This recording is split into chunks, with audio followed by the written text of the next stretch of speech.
Yafuatayo ni maamuzi ya kamati kama ifuatavyo.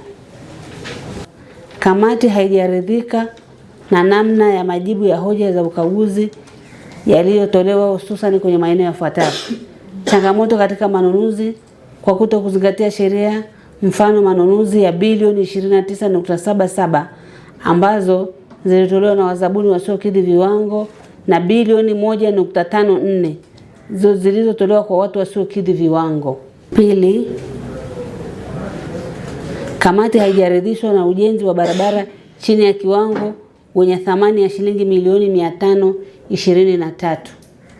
Tatu, kamati haijaridhishwa na madai ya ziada ya shilingi milioni 718 ambayo hayastahili na hayakuzingatia masharti ya mkataba. Kutokana na masuala hayo mazito, kamati inatafakari hatua zaidi za kuchukua ili kushauri bunge ipasavyo. Hivyo kwa leo tunaishia hapo na tunawatakia mchana mwema. Kabla hatujaagana, namuomba naibu katibu mkuu na mwenyekiti wa baraza kama una chochote cha kuzungumza.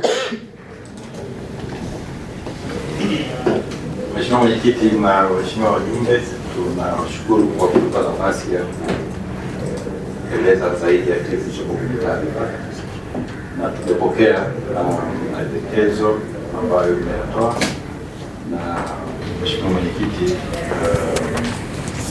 tunashukuru kwa mwongozo wenu na tutaendelea kufanya kile ambacho sisi kama serikali tunapaswa kufanya ili kuhakikisha kwamba mali za umma zinatumika ipasavyo. Mheshimiwa Mwenyekiti, tunaomba kukushukuru kwamba tunawasilisha tena. Asante.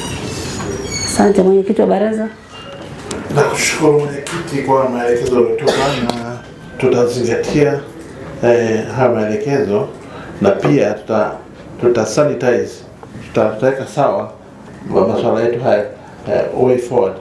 Kwa hiyo ina maana kwamba tutajitahidi kwamba miradi yote ambayo tunaendelea kuifanya tutarekebisha hayo, na pia tutahakikisha kwamba haya yajitokeze tena katika baraza letu, na inawezekana kwamba ni kwa bahati mbaya imetokea na kwamba haikuwa kusudia, ila ni kukiuka taratibu chache hapa na pale, na hilo ni swala la usimamizi wa sheria, kanuni na taratibu kwa kuzingatia hali ya juu ya kusimamia STK, sheria, kanuni na taratibu. Na hilo nilichukua kama mwenyekiti, na nitasisitiza management wasimamie sheria, kanuni na taratibu za kufanya mambo ya baraza.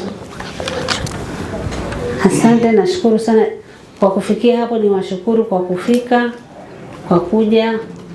Asanteni sana, nawatakia mchana mwema na safari njema.